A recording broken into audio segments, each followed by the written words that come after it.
The stagecoach didn't slow down when it reached Black Ridge.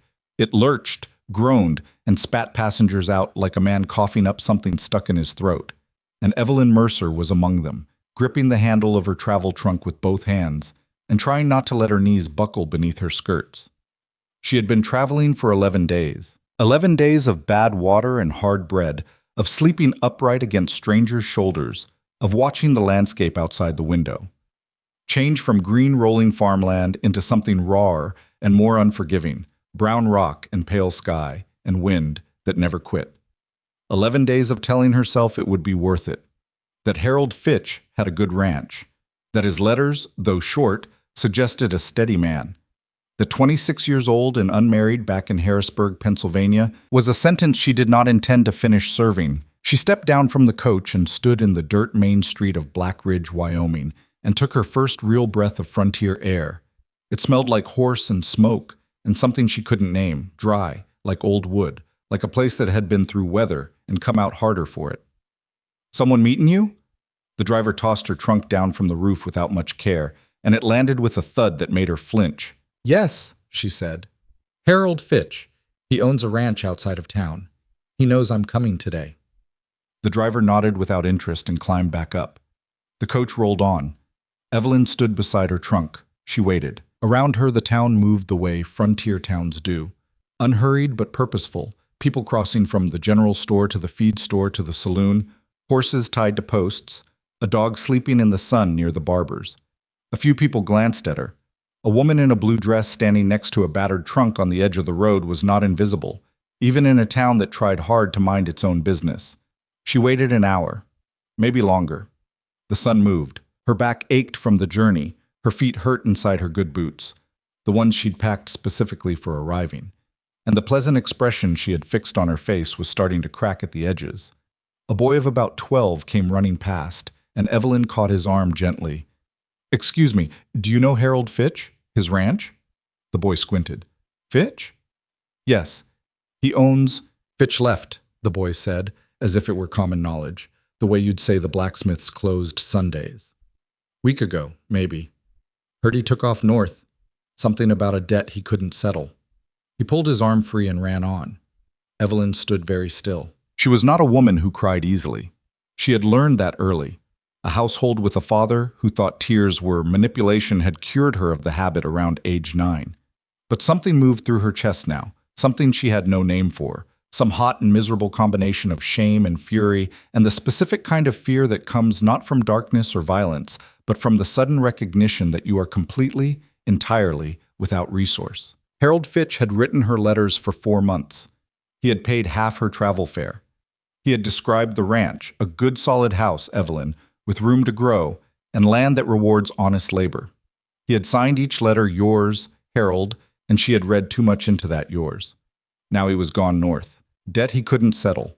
She wondered if she had been the debt, if a wife he'd advertised for and then decided he didn't want counted as a liability on some ledger she'd never seen. "You look lost." The voice came from her left, and Evelyn turned. An older woman stood on the boardwalk outside what appeared to be a dry goods store, wide-set, maybe 60, with gray hair pulled back hard and eyes that had seen a great deal and decided to keep most of it to themselves. "I'm not lost," Evelyn said, and her voice only shook a little. "I came to marry Harold Fitch. He doesn't appear to be here." The woman's expression didn't change much, but something in it shifted. Not pity, exactly. More like recognition, like she'd seen this before. "Come inside," she said. "It's hot out there." Her name was May Donahue. She ran the dry goods store with her adult son and had lived in Black Ridge for 22 years, long enough to have opinions about most things, and to share them whether you asked or not. She put Evelyn at a stool behind the counter and gave her water and a hard roll from that morning, and Evelyn ate it without being asked twice because she was hungry and there was no dignity left to protect. "Fitch," May said, stacking bolts of fabric as she talked. "He came here 3 years ago from somewhere east, never quite fit, too much talk, not enough work. He'd been putting out letters. You weren't the only one, I'll tell you that. Second woman he's brought out here and left stranded." Evelyn looked up. Second. The first one had family in Denver. She got on the next stage and that was that. May set down a bolt of brown wool and looked at Evelyn squarely. "You have family somewhere?" "My parents are dead. I have a cousin in Philadelphia who has 6 children and no room. Money? Evelyn thought about the $41 in the small purse in her trunk. She had been careful with money her whole life, saving from years of work as a seamstress's assistant and then a bookkeeper's, and $41 was most of what she had to show for it. In Black Ridge, with no job and no shelter and no idea how long she'd need to stretch it, $41 was not very much. Some, she said. May looked at her a moment longer, then went back to stacking. You can sleep in the storeroom tonight. It's not comfortable, but it's dry. Tomorrow we figure something out. I don't want charity, Evelyn said. It came out more sharply than she intended. May didn't flinch. Good. Because I wasn't offering any. I've got inventory to count and I hate doing it. You look like you can read and cipher. Work for your supper. It was while carrying a box of dried goods from the storeroom to the front shelves that evening, exhausted, a little dizzy from travel, her good dress now thoroughly powdered with dust, that Evelyn first saw Rhett Calder. He came into the store the way some men do, without announcing himself. No loud entrance, no greeting tossed across the room. He simply came through the door, took off his hat, and waited at the counter. He was tall, maybe 35 or thereabouts, with the kind of build you get from actual work rather than from wanting to look like you do it. Dark hair, too long. A jaw that needed a razor. His coat was clean but old. He put a short list on the counter and May read it. Half of this I'm out of, she said. Flour I've got. Sugar, no. Cartridges, give me a minute. He nodded and waited. His eyes moved around the store with the calm, measuring quality of someone accustomed to assessing things quickly. Weather, terrain, the health of animals, the structural soundness of a fence. They landed on Evelyn, noted her, moved on, then came back. Not in the way men's eyes sometimes moved back, with appetite, or with the particular cruelty of amusement. More like he'd processed something that required a second look. You're the woman from the stage, he said. It wasn't quite a question. I am, Evelyn said, still moving boxes. She would rather be doing something than standing still for inspection. Fitches, don't, she said, and her voice was quiet but not soft. Whatever word you were about to put after that, please don't. He closed his mouth. May, behind the counter, appeared to find something interesting to look at on the ceiling. I meant no offense, he said after a moment. Then perhaps choose your words before you say them. Evelyn set down a box of candles and straightened and looked at him directly. I came here for an arrangement that didn't work out. I'm working here tonight and figuring out the rest tomorrow. I don't require anyone's commentary on my situation. The man, she didn't yet know his name, held her gaze for a moment. Then something changed around his eyes. Not quite a smile. Something older than that. Fair enough, he said. May set his supplies on the counter. Rhett, you hear about the Fowler family? Eldest boy broke his leg. They're struggling. I heard. He pulled out money and counted it onto the counter. I'll bring them something Saturday. You always say that. I always do it too. May made a sound that wasn't quite an agreement and wrapped his flour. He was nearly to the door when he stopped. Didn't turn around fully, just paused. The night's getting cold, he said, to no one in particular, to the floor, to somewhere between himself and the room. May's storeroom has a broken board on the east wall. Wind comes through. A beat. I've got a spare room with a working stove. No strings on the offer. Worth saying. He put his hat back on and walked out. May watched the door close. That, she said, is Rhett Calder. He's got a ranch 8 miles out. Keeps to himself mostly. Lost his wife 4 years ago. He's not a bad man. He's a stranger, Evelyn said. Everyone here was a stranger once. May pushed the wrapped flour toward where Rhett had been standing. He forgot this. Go catch him. Well, she caught him at his wagon. Your flour, she said, holding it out. He took it without making a thing of it, set it in the back. His horse, a big gray animal with a bored expression, stamped once and went still. The offer, he said. My housekeeper left in March. Place needs someone who knows how to cook more than beans. I can pay a fair wage and you'd have your own room with a lock on the door. No expectations beyond the work. Evelyn studied him. In the thin evening light, his face was harder to read, but she had learned a certain skill over 26 years of reading people she couldn't afford to misread. Landladies and employers, and men who said one thing with their mouth and another with their hands. She looked for the thing beneath the offer. She found something tired, something that wasn't hunting. How would the town see it, she said. Not because she was afraid of gossip, but because she was trying to understand what she was walking into. The town will see it how it wants to, he said. They generally do. But my spread is far enough out that it's mostly just the land and the cattle and whoever's willing to work. It's not a comfortable life. I'm not looking for comfortable, Evelyn said. I've been comfortable. It didn't hold. He nodded once. $14 a month, she said, plus the room and meals. He looked at her. I was going to offer 12. I know, 14. Something crossed his face. Respect, maybe? Or just surprise that she'd bargained before she even knew the work. 14, he agreed. She reached out and they shook hands the way men seal agreements, plainly, without ceremony. His grip was firm, but not demonstrative. Hers was the same. The ranch was called Calder's Bench, though the sign had been down for years, and Rhett didn't seem inclined to put it back up. It sat against a long ridge of pale rock, with a creek below and timber above and flat grazing land spreading east toward the horizon. The house was solid. Not grand, not charming, just built to last, which Evelyn came to understand was the standard Rhett applied to everything. He showed her the spare room. It had a window facing west, a narrow bed with 2 wool blankets, a washstand, and the promised stove. She noted the lock on the door. She did not test it in front of him. Kitchen's off the main room, he said. Breakfast at 5 because the cattle don't wait. Dinner at midday when I can get back to it. Sometimes supper's just whatever's left. The cellar's stocked, the garden's gone to weeds since March. If you can get it back in order, there's extra in it. Who else is on the ranch? Clem. He's my hand. 60-something, deaf in one ear, doesn't say much. And a boy called Danny who's 14 and trying to learn the work. That's all. He paused. They'll mind their manners. I can handle myself if they don't, she said. Again that look, quiet, measuring. I believe you, he said, and walked out. Her first morning at Calder's Bench, Evelyn was up before 4. She couldn't sleep in strange places. Hadn't been able to since childhood. So she lay in the narrow bed and listened to the sounds of an unfamiliar world, wind against the panes, something that might have been an owl, the creak of the house settling in the cold. And she thought about Harold Fitch. She thought about his letters, the careful cursive, the practical language. The winters are harsh but manageable, Evelyn. You'll need a good coat. She had bought the coat.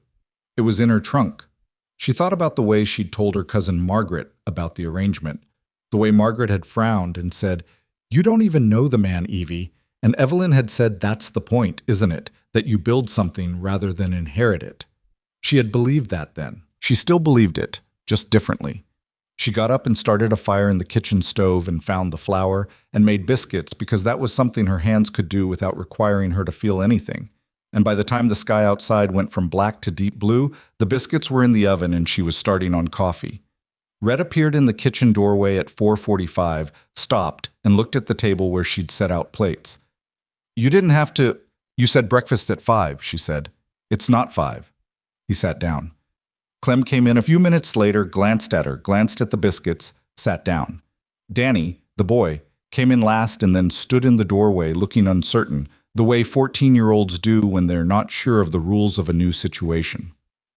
Sit, Evelyn said, not unkindly. They're just biscuits. He sat. They ate. Not much talk. Rhett was not a man who filled silences with words, and that suited her. Clem ate with the focused appreciation of someone who'd been eating beans for 6 months.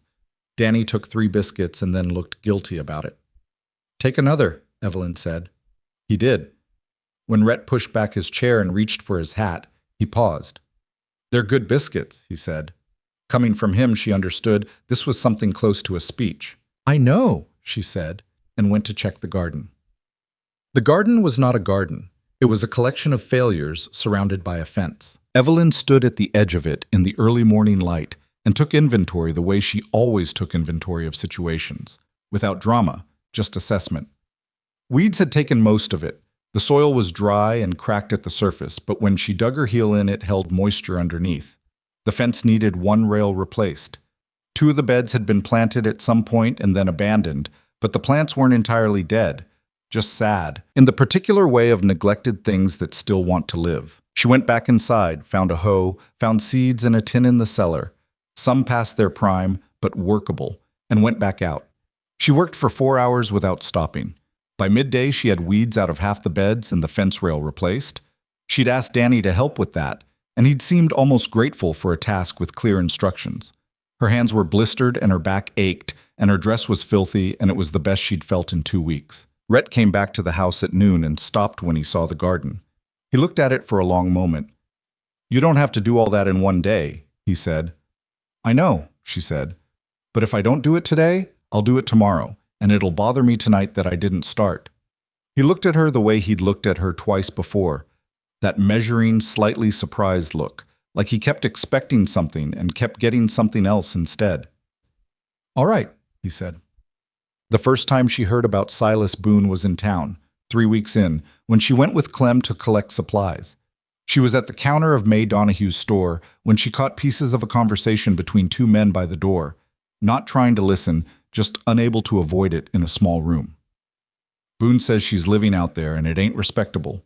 Boone says a lot of things that suit Boone. He's been talking to the pastor and 2 of the councilmen already.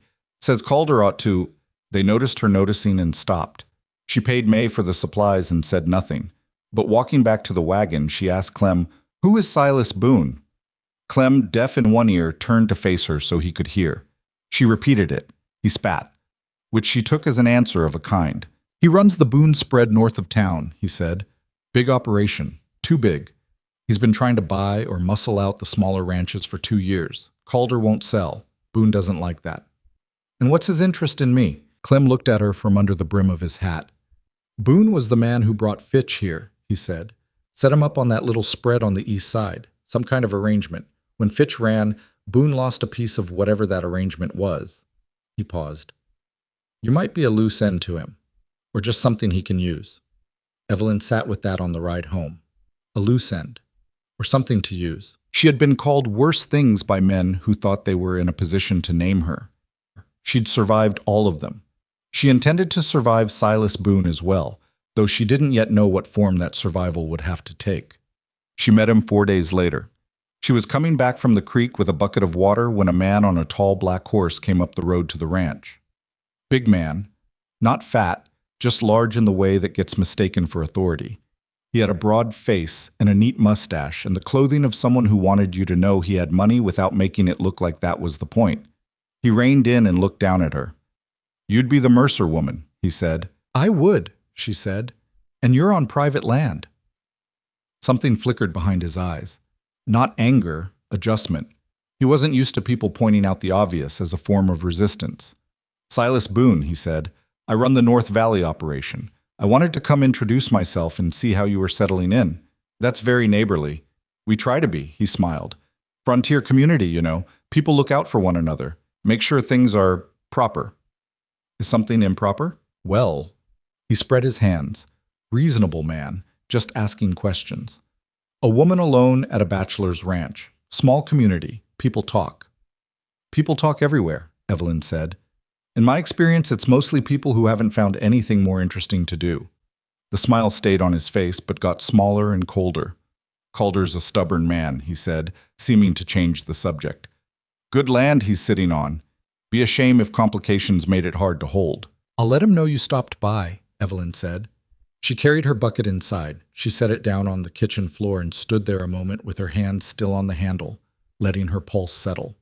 Then she went back outside because there were still things to do, and she had learned a long time ago that the way to make fear manageable was to keep moving through it rather than waiting for it to go away on its own. Rhett's reaction, when she told him that evening, was to sit quiet for a moment with his coffee. "He came onto the property?" he said. "Up the road. I don't know if that counts as the property." "It counts." He set the cup down. "You should know about Boone. He's been trying to force out the ranchers on this side of the ridge for 2 years. Water rights, mostly. There's a creek that feeds 6 spreads, and if you control the upstream source, you control a lot of options. He bought out 3 families last year. Foreclosure pressure on 2 more. And you?" He looked up at her. "I won't sell." "Because of the land?" I was quiet a moment. "Because my wife is buried here," he said. "Among other reasons." Evelyn nodded. She didn't press it. "Some things you leave alone not because they're none of your business, but because you recognize them as the kind of grief that doesn't improve under examination." "He'll use me," she said, "as a scandal or a lever. Try to make trouble for you through the community. Probably. Rhett looked at the table. If you want to go, I understand. This isn't what you signed on for. I signed on for $14 a month and honest work, she said. Unless you've done something to change that arrangement, I don't see what Silas Boone has to do with it. He looked at her for a long moment. Nothing, he said. He's got nothing to do with it. Outside, the wind came off the ridge the way it always did in the evenings, cold, carrying the smell of pine and rock and distance. Somewhere out in the dark, a cow complained. Danny, who was sleeping in the bunkhouse now, had left the lantern burning in the window again. Evelyn thought, this is not what I came here for. She had come for a promise, for a gate that opened, for someone who would be there when the stage pulled away. But something else was here instead. Not comfort, not romance, not anything she had a clean word for, just ground, solid under her feet, for the first time in a very long time. She got up, took the dishes to the wash basin, and started scrubbing. Outside, Rhett's boots crossed the porch toward the barn. The lantern in the bunkhouse burned. The ridge held the wind. And Black Ridge, brutal, unglamorous, unwelcoming Black Ridge, did not know yet what was standing inside one of its ranches, scrubbing a pot in the lamplight, but it would. Winter came to Black Ridge the way bad news comes, not all at once, but in pieces, each one worse than the last. First the temperature dropped, then the creek iced at the edges. Then one morning Evelyn woke at 4 as usual and found snow had come overnight.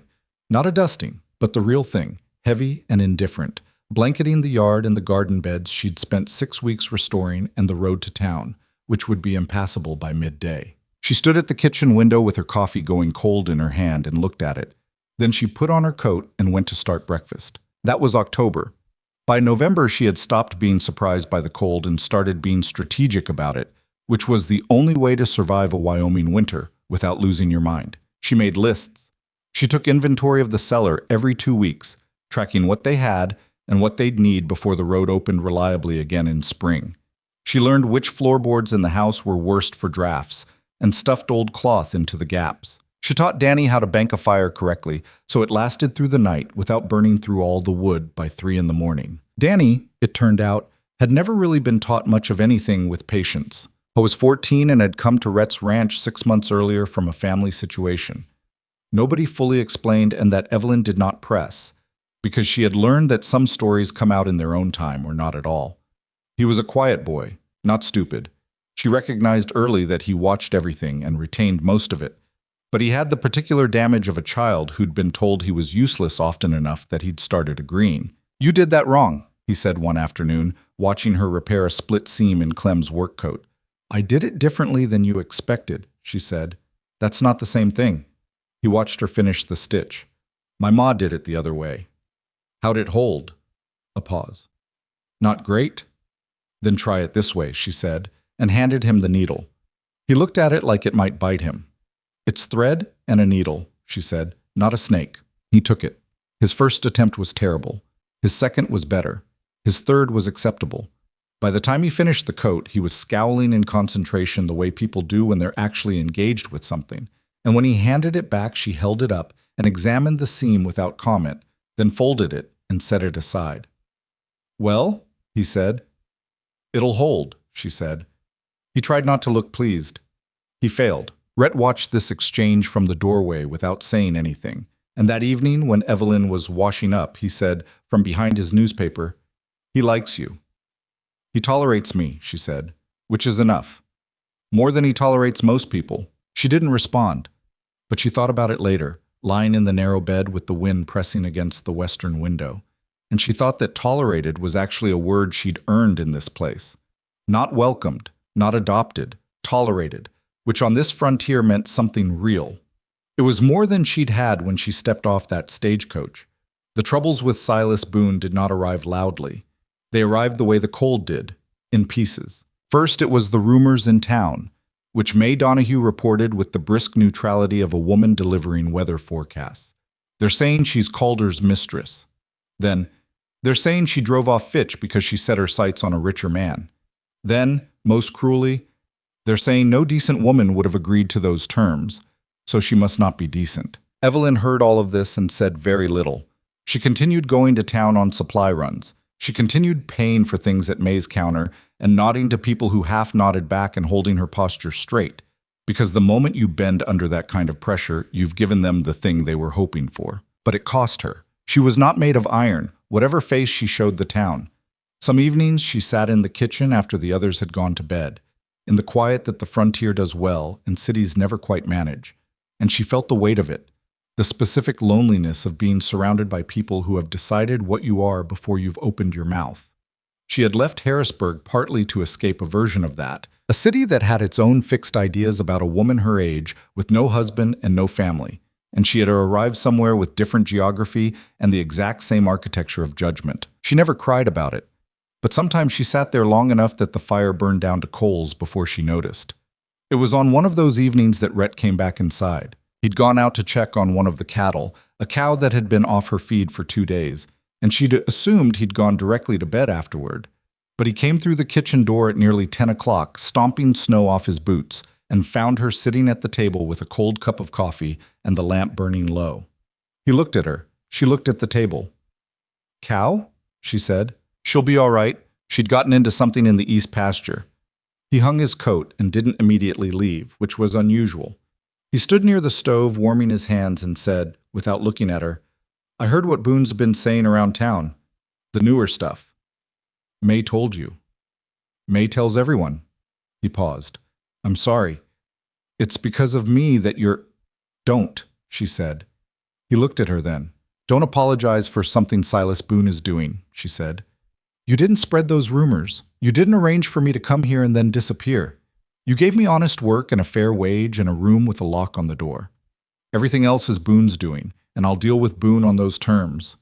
Rhett was quiet. The fire popped. "How?" he said. Not challenging, genuinely asking. "By not becoming what he's calling me," she said. "By being so plainly, obviously, undeniably different from what he's describing, that eventually even the people who want to believe him can't quite manage it." She picked up the cold coffee and looked at it. "It takes time. It's not satisfying, but it works."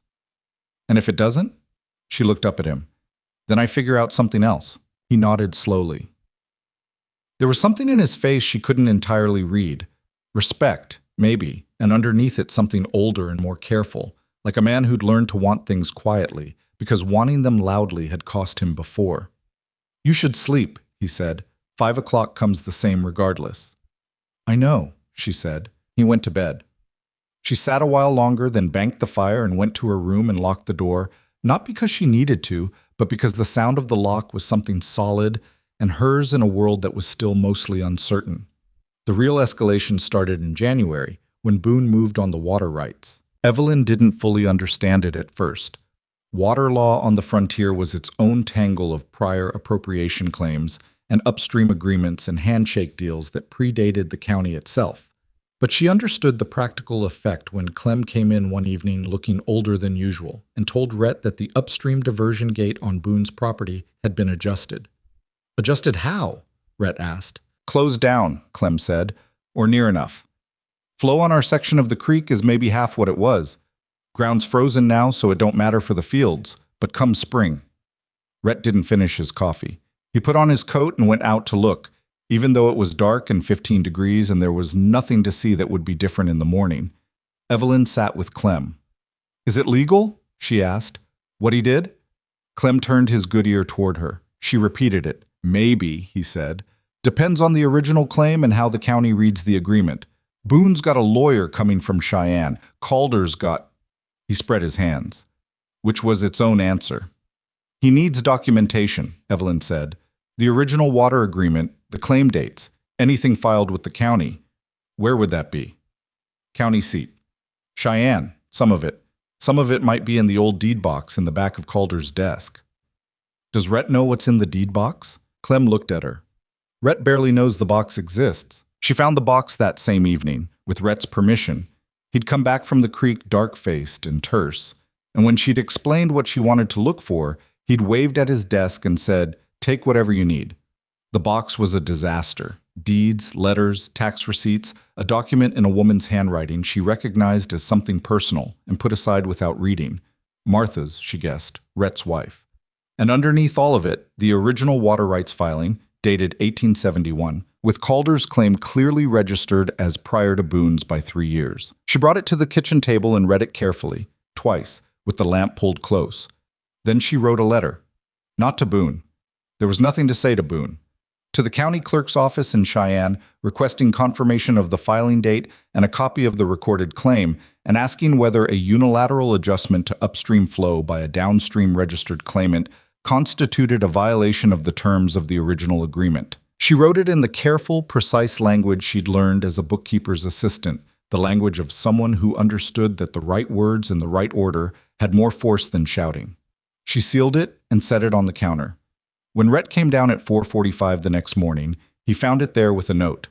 Sign this and get it on the next post to Cheyenne. I'll explain after breakfast.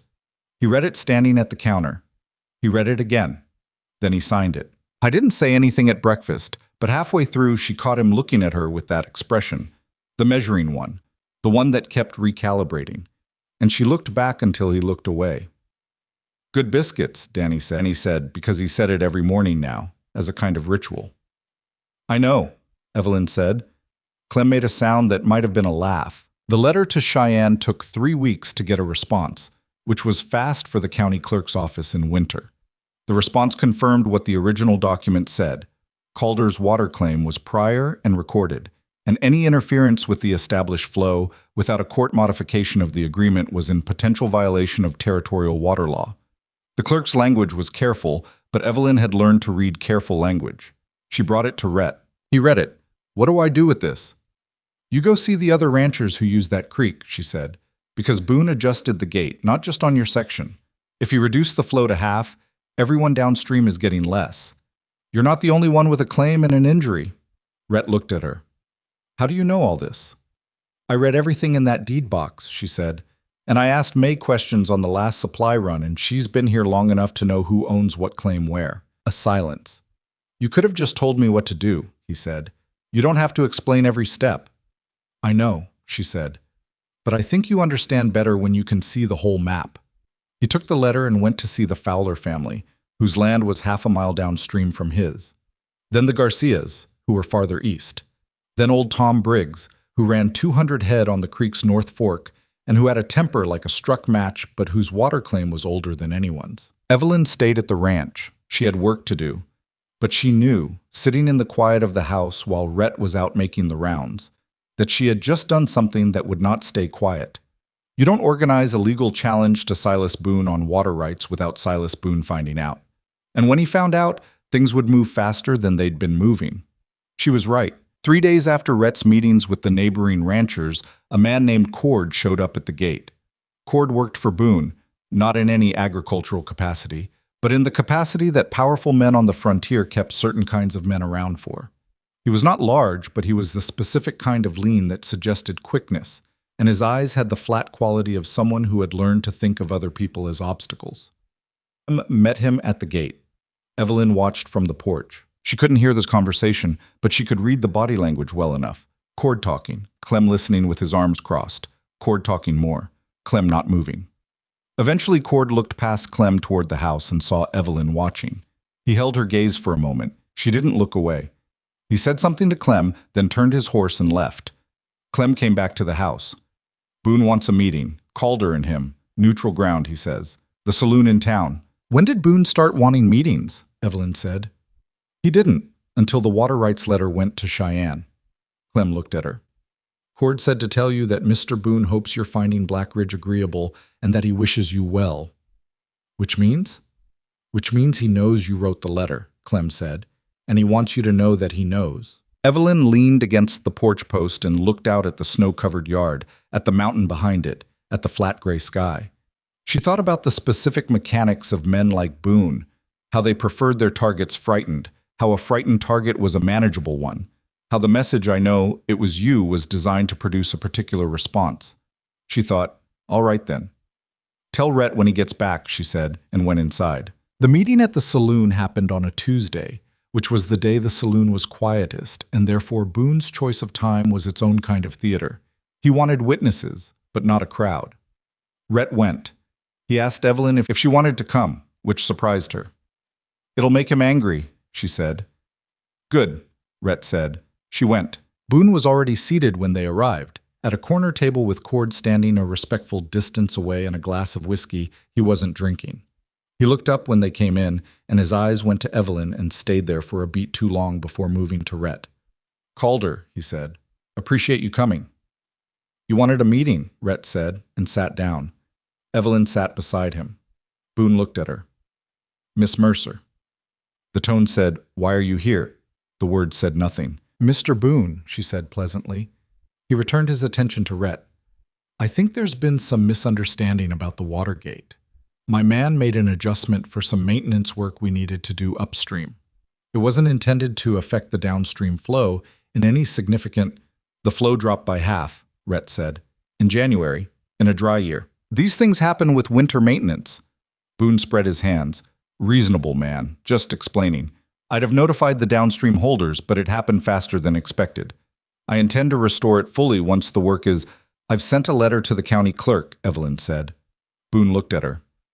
"Documenting the dates of the flow reduction and the relevant claim registrations," she continued, "just for the record, since these things can be complicated to reconstruct later." A silence. "I see," Boone said.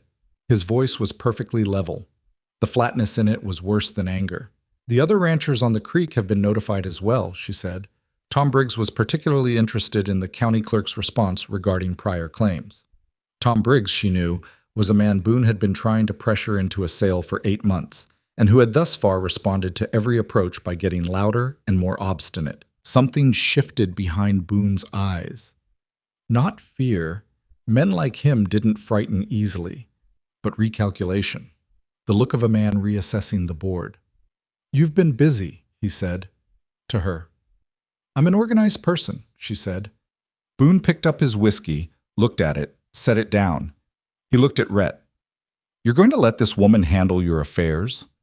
"She's handling this one," Rhett said. "She's better at it than I am." Boone looked between them. "You could save yourself a great deal of trouble," he said to Rhett, shifting entirely, abandoning the easy reasonableness for something more direct. "Sell me the eastern pasture and the creek rights, and I'll let the rest go. Fair market price. You keep the house, the ridge land. It's a good offer." "No," Rhett said. "Think about it." "I've thought about it for 2 years," Rhett said. "No." Boone stood. He was putting on his coat when he stopped and looked at Evelyn one more time, and she had the sense of something being measured. Not threat exactly, but inventory, like he was filing her away under a different category than the one he'd started with. "Miss Mercer," he said, "I hope you find what you're looking for in Black Ridge." "I already have," she said. "Good afternoon, Mr. Boone." He left. Cord followed him. The saloon's remaining patrons, 4 men who had been very carefully not listening, slowly resumed not listening. Rhett picked up the whiskey Boone had abandoned and looked at it. "I don't actually drink much," he said. "Put it down then." He put it down. A beat of quiet between them. Outside, Boone's wagon rattled away. "He's going to come at this from another direction," Rhett said. "Yes," Evelyn agreed. "You know that, and you still—" "Letting him run over you doesn't make him stop," she said. "It just makes him faster." She straightened her coat and stood. "We should get back before the road ices." Rhett stood too, and for a moment they were standing close in the way that happens in small rooms when 2 people rise from a table at the same time.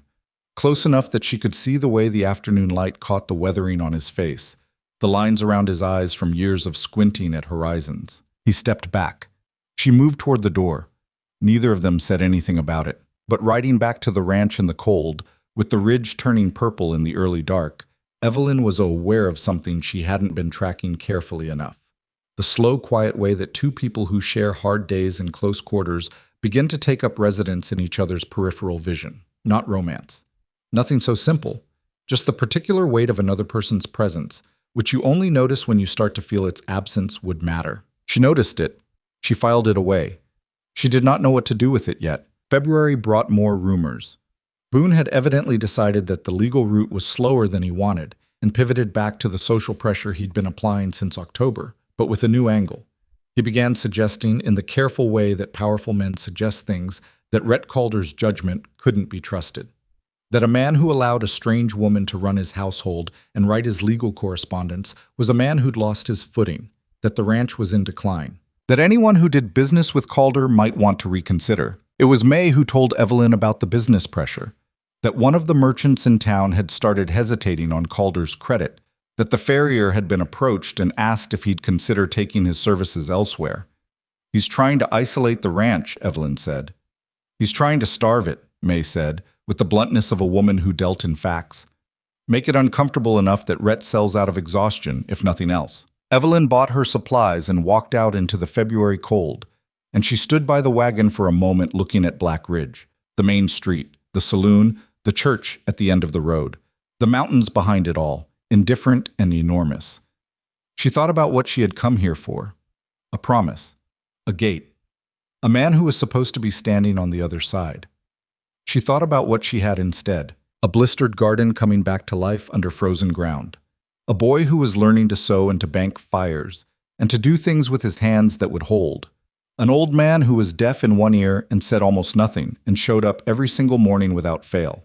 And Rhett Calder, who had offered her a room and a wage when she had nothing, and who sat across from her every morning in silence and expected nothing from her except the work she had agreed to do.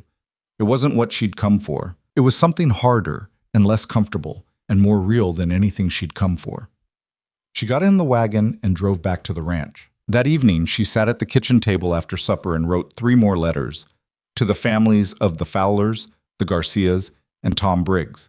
She wrote about the merchant credit situation. She suggested that if they could arrange to buy collectively, consolidating their supply orders, and splitting the run to town, they could reduce dependence on the merchants Boone was pressuring and potentially negotiate better terms from the ones he wasn't. She was not certain it would work. She put it forward plainly, as an idea, not a plan. Rhett read the letters over her shoulder, standing behind her chair. She heard him read, the slight change in his breathing as he moved from page to page. "You're organizing them," he said. "I'm suggesting a practical arrangement." "It's the same thing." She set down her pen. "Do you object?" A pause. "No," he said. He stopped. Started again. "When you came here, I thought you'd last a month. Maybe 6 weeks." She turned in the chair to look up at him. "What changed your estimate?" He was quiet for a moment, and for the first time she saw something unguarded in his face. Not the careful measuring look, but something underneath it, something that hadn't had much daylight in a long time. "You," he said simply. Then, as if that was too much, he straightened and moved toward the door. "I'm going to check the barn." He went out. Evelyn sat at the table with her pen in her hand and the lamp burning and 3 letters ready to post, and something in her chest that she couldn't name, warm and inconvenient and entirely uninvited. She was a practical woman. She had come to this frontier practical, and she intended to remain so. But practicality, she was learning, had limits. And sometimes what falls outside those limits is not a problem. Sometimes it is simply the truth of what has happened to you while you were busy surviving. Outside, snow started again, quiet and persistent, the way it does in February in Wyoming, as if it has all the time in the world. The wind moved along the ridge. The cattle made their low sounds in the dark. And in the kitchen of a ranch 8 miles from Black Ridge, a woman who had arrived with nothing but a trunk and a broken promise sat by the lamplight and thought about the shape of what she had, slowly, without meaning to, begun to build. The letters worked, not immediately and not without friction. Tom Briggs wrote back saying he didn't take direction from women he'd never met. And the Garcia family took 2 weeks to respond because they were dealing with a sick horse and a leaking roof and had bigger problems than supply consolidation. But the Fowlers said yes right away, and once Tom Briggs came to town on his own supply run and May Donahue explained the arrangement in terms he could understand. "You pay less and Boone gets less leverage, Tom. It's arithmetic." He came around with the particular stubbornness of a man who needed to feel he'd arrived at the idea himself. By March, the 5 ranches on the creek were buying collectively and splitting the run. The merchant who'd been hesitating on Calder's credit found that pulling back on 1 meant pulling back on 5, which was a different calculation entirely. He stopped hesitating. Boone did not react immediately, which was worse than if he had. A man who reacts quickly is using emotion. A man who waits is making a plan. Spring came hard that year. The snow melt off the ridge was heavier than usual. Clem said he hadn't seen a runoff like it since the late 1870s. And Clem had been in Wyoming long enough that this meant something.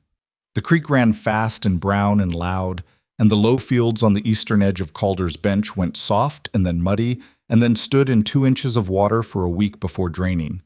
The Fowler family lost a section of fencing and a storage shed. The Garcias lost a small outbuilding and spent 4 days moving cattle to higher ground. Nobody lost their home that year. What they didn't know yet, what Evelyn wouldn't piece together until later, from fragments of conversation and a document she wasn't supposed to see, was that Boone had spent the winter doing something to the dam. There was a dam, not a large one. It sat on a tributary that fed into the main creek about 2 miles upstream from Calder's bench, and it had been built decades earlier by a mining operation that had long since folded. It was old, and it had been patched over the years by whoever was nearest and most inconvenienced by its deterioration, which in recent years meant Rhett, because his land was directly downstream. Rhett had patched it twice in the past 5 years with his own materials and his own labor. What Boone had done, Evelyn eventually understood, was stop the patching. Not actively. He hadn't torn anything out or tampered in any way that left fingerprints. He had simply bought the mining company's dormant land claim, which gave him ownership of the dam's site, and then he had done nothing. He had let it deteriorate through the winter. He had let the snowmelt do what snowmelt does to old stone and old mortar. He had simply waited. The dam broke on a Tuesday morning in April at approximately 6 o'clock, while most of the valley was still deciding whether to get out of bed. Evelyn heard it before she understood what it was. A sound like thunder, but wrong, sustained, coming from the wrong direction. She was at the stove with the coffee on, and she stopped and turned toward the window and saw, over the ridge of the eastern pasture, a line of brown water moving through the cottonwoods along the creek bed. Moving fast. Moving wrong. She had the back door open before she'd consciously decided to move. Rhett! She was already crossing the yard, her boots finding mud she hadn't expected. Rhett! He came out of the barn at a run, Clem behind him, and she saw on his face that he'd heard the sound too and already knew something of what it meant, because he'd been watching that dam for 5 years and had been watching the creek all week as the runoff climbed. The dam, he said. The Fowlers, she said at the same moment, because the Fowlers were the closest to the creek on the low ground. 3 children. The eldest was the boy with the broken leg that had mended crooked and still gave him trouble. The youngest was 4.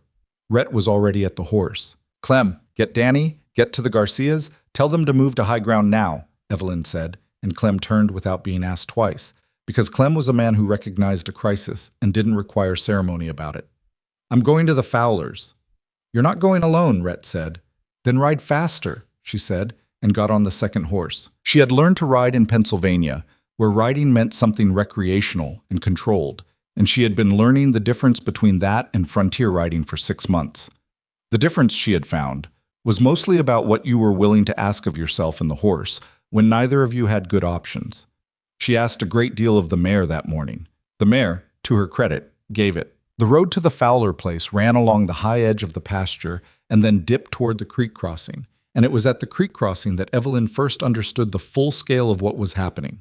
The crossing, normally knee-deep, reliable, something you forded without thought, was gone. In its place was brown churning water 6 feet deep and moving with the kind of force that doesn't negotiate, carrying fence posts and uprooted brush and things she didn't want to identify. Rhett pulled up beside her. They both looked. High ground route, he said, already turning his horse. Longer, but we can get there. The high ground route added 15 minutes they might not have. She knew it. He knew it. There was no other way. They pushed the horses hard along the ridge path, and when they crested the last hill above the Fowler homestead, Evelyn's stomach dropped because she could see the water already in the yard. Not deep yet, maybe 8 inches, but the house sat low, and the barn sat lower, and there were no adults visible in the yard. What she did see was 2 children on the roof of the barn. They were small, the youngest, 4-year-old Clara, and the middle boy, 7-year-old Pete, and they were sitting on the peak of the barn roof with their arms around each other, and the expression of children who have been put somewhere and told to stay there and are very seriously doing that. Where are the parents? Rhett said. Then they heard it, shouting from inside the house. Not panic, something more purposeful. And Evelyn understood. The Fowlers hadn't fled. They were moving things, trying to save what they could, and they'd put the children on the roof and kept working. She slid off her horse before it fully stopped, and the water in the yard came up over her boot tops immediately, cold enough to hurt, moving fast enough to pull at her skirts. She waded toward the house. The current was from the east, carrying topsoil and debris from the broken pasture, and it was still rising. She could feel it, the way it reached higher on her legs with every minute. The Fowler door opened, and Margaret Fowler came out carrying a wooden box with both arms, her husband Joel behind her with two more. They both stopped when they saw Evelyn. "The water's still coming," Evelyn said. "How bad is the house inside?" "Floor's wet," Margaret said. Her voice was steady in the way of someone running on emergency calm, the kind that collapses later when the emergency is over. "Foundation's solid, but Where's Thomas?" "Their eldest, the one with the mended leg." "He went to warn the Briggs," Joel said. "An hour ago, before the water got this high." Evelyn looked at the barn. The two children on the roof looked back at her. Clara, the 4-year-old, lifted one hand in a small, solemn wave. Evelyn waved back. Then she turned to Rhett, who had tied the horses on high ground and waded in behind her. "We need to get them off the roof before the water gets any higher. If the barn's foundation shifts—" "I know," he said, and was already moving toward the barn. The barn had a ladder on the inside, which was now in water. Rhett got into the barn through the side door, water up to his waist, and climbed the interior ladder to the loft, then broke through the roof hatch and came up beside the children. Evelyn watched from below, standing in water that was now at her hips, cold enough that she'd stopped feeling her feet. "All right," she heard him say to the children, in a voice she hadn't heard him use before. Quiet, matter of fact, not performing calm, but actually having it. "Pete, you're going first. I'm going to lower you down to the lady in the water, and she's going to carry you to dry ground. Then I'm coming back for Clara." "The water's moving," Pete said. "I know. That's why we're going now instead of waiting." Pete looked down at Evelyn. She looked up at him and held out her arms and said, "I've got you." He came down. She took his weight, and it was more than she expected. He was a solid 7-year-old, and she staggered in the current but didn't fall. She carried him to where Margaret was waiting on the slope of the hill, felt her lungs burn with cold, turned around, and waded back. Clara was smaller and more frightened and gripped Evelyn's collar with both fists when Rhett handed her down, and didn't let go even when they reached dry ground. Evelyn let her hold on. She stood there for a moment in wet skirts with a 4-year-old attached to her neck, and looked back at the yard, which was still rising, still moving, still eating away at the Fowler's life 1 inch at a time. "We need to move the livestock," Joel said. "The cattle are in the east pasture, and if the fence goes—" "Rhett," Evelyn said. "I heard," he said. He was already wringing water from his sleeves with the methodical efficiency of a man who does not have time to be cold. "Joel, show me the east fence line." They went. Margaret took Clara. Evelyn stood in the mud for a moment and thought about what needed to happen next. What needed to happen next was the Briggs family, half a mile north, and the two families beyond them, the Hendersons and the newly arrived Vasquez family, who'd settled on the low ground near the creek's second bend, and who had been in Black Ridge less than 4 months, and didn't know yet what the valley could do to you. She needed a horse. She went and got one. What happened over the next 6 hours was the kind of thing that communities talk about for years, embellishing certain parts and quietly forgetting others. The parts they tell in Black Ridge are roughly as follows.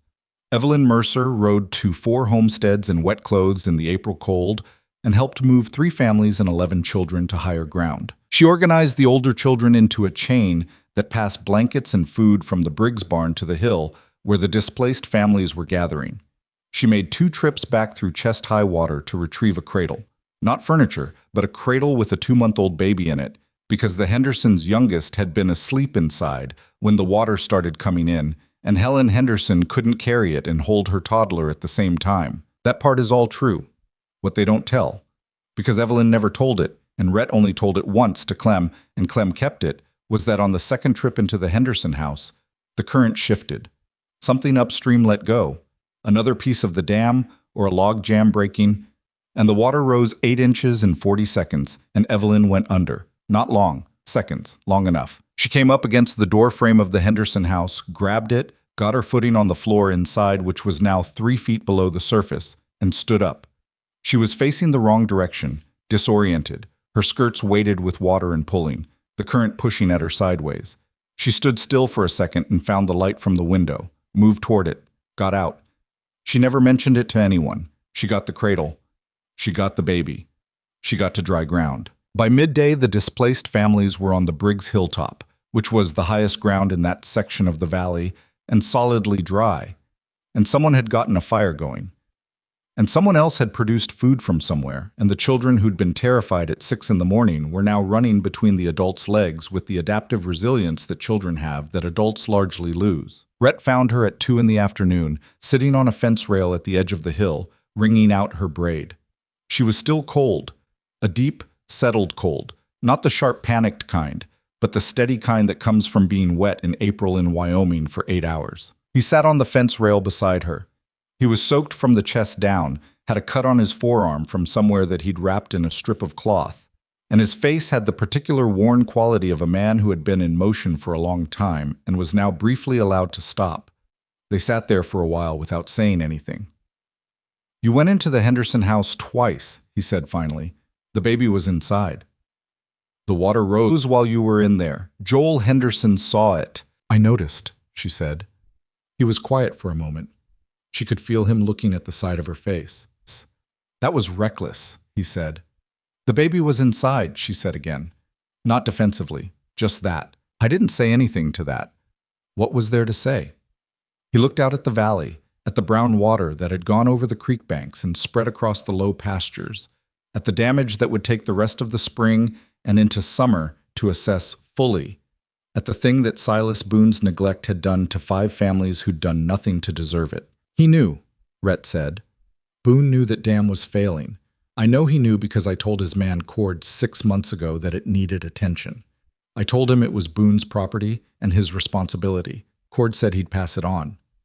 Evelyn thought about this, about the winter, about Boone's silence in response to the water rights letter, his patience, the way he'd waited. "He let it fail on purpose," she said. "I can't prove that." "I know you can't." She thought about the document she'd seen in passing on May's counter a month ago, transfer of the mining claim, Boone's name on it, a date. She'd thought nothing of it at the time. She thought about it now. "But I might be able to get close to proving it." Rhett looked at her. "The mining claim transfer," she said. "If he bought that land knowing the dam was compromised and there's any record of the dam's condition being reported to him, any letter, any witness, then his inaction isn't negligence. It's something else. It's still hard to prove intent." "You don't need to prove intent to the jury," she said. "You need to prove it to the community. That's a lower bar." He held her gaze. "You want to go after him?" "He flooded 5 families," she said. "One of them had a baby in the house." Her voice was level, but something underneath it was not. "Yes, I want to go after him." A beat. "All right," Rhett said. The accounting of what Boone had done or failed to do came out slowly, the way these things do, not in a single revelation, but in accumulated pieces, each one individually explainable, collectively damning. Cord, it turned out, had a particular relationship with whiskey and a corresponding looseness of tongue, and what he said in the saloon 3 nights after the flood, to a man he thought was a sympathetic ear, made its way to May Donahue by morning, and from May to Evelyn by noon. Cord had told Boone about the dam in October. Boone had said to leave it. That was the piece. It wasn't a confession, it was one drunk man's account of a conversation. But in a community that had just spent a Tuesday pulling children off barn roofs and wading through their neighbors' homes, it was enough to change the temperature of the room. The council meeting was held on a Friday, 10 days after the flood, in the back of the hardware store because it was the largest available indoor space. 9 men sat on the council. Evelyn knew this because May had told her, and May had told her also that women did not sit on the council, which was a fact she filed away without comment for a different conversation on a different day. But the council meeting was open to the community, and the community came. Tom Briggs was there, still furious. Joel Fowler came with his arm in a sling. He'd heard it on the last day of the flood-moving cattle. The Garcias came, which was notable because they rarely came to town meetings. The Hendersons came, and Helen Henderson sat in the front row with the 2-month-old on her lap, and said nothing but did not look away from Silas Boone, who sat at the side of the room with Cord and 2 other men and his careful, reasonable face on. Rhett spoke. He was not a natural public speaker. He said this himself, briefly, before he started, which disarmed the room somewhat. But he was clear and he did not embellish. He laid out the timeline of the dam.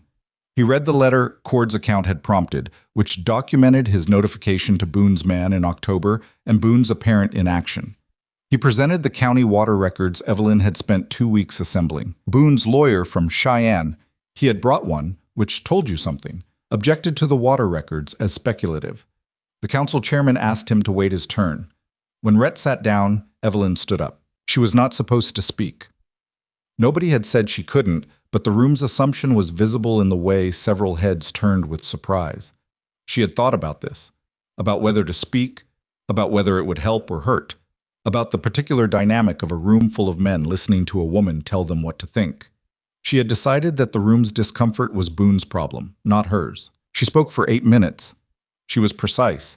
She laid out clearly and without drama the pattern she had assembled over the winter: the water rights interference, the merchant pressure, the deliberate isolation campaign, and then the dam. She connected the pieces. She did not call Boone evil. She didn't need to.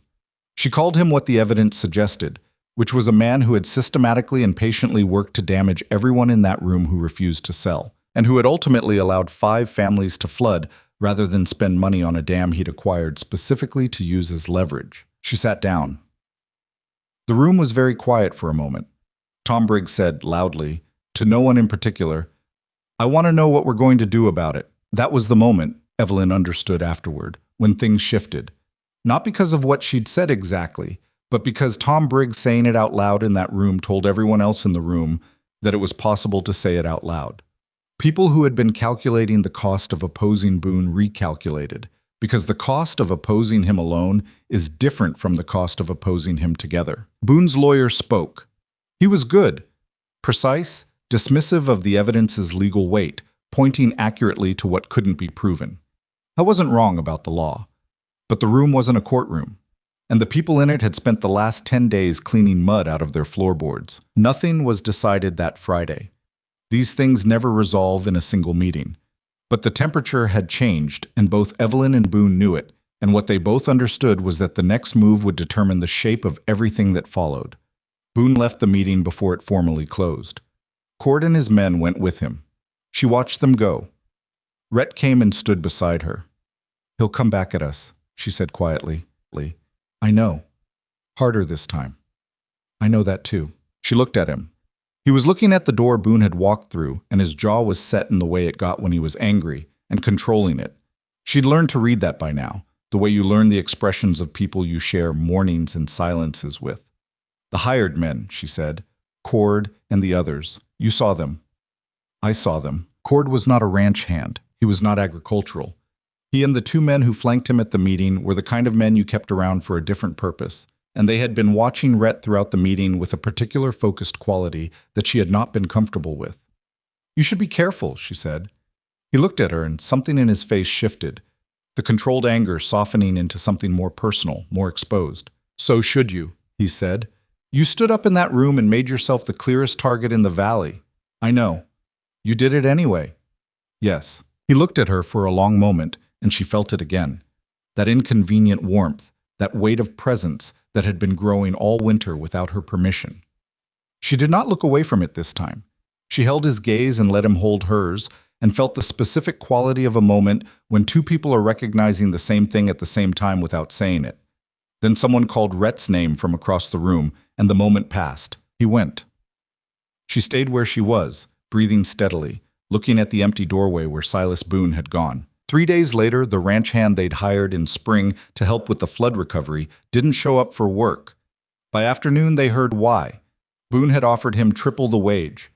2 days after that, one of the horses in the east pasture was found with a cut on its foreleg. Clean, deliberate, the kind of thing that happened when someone wanted to send a message without signing their name to it. Rhett's face when he saw the horse was the quietest kind of fury. Not explosive, controlled, pressurized, the kind that's been building for a long time. That night he sat at the kitchen table after the others had gone to bed, and Evelyn poured coffee she hadn't asked if he wanted and sat down across from him. "I keep thinking about going to him," Rhett said, settling it directly. "You mean fighting him?" He didn't deny it. "Cord and the others. They're going to keep pushing until something breaks." "And if you go out there and it goes wrong," Evelyn said, "who runs this ranch? Who holds the water rights case? Who keeps the Fowlers and the Garcias and the Briggs together?" He looked at his coffee. "I know you want to," she said. "I understand it. I'm not telling you it's wrong to want it. I'm telling you that Boone is counting on it. He wants you angry and moving on impulse because angry men make mistakes, and mistakes are things his lawyer can use. A long silence. What do you do? Rhett said finally, when you want to burn something down and you know you can't. She thought about it honestly. You build something instead, she said, so high and so solid that there's nothing left to burn.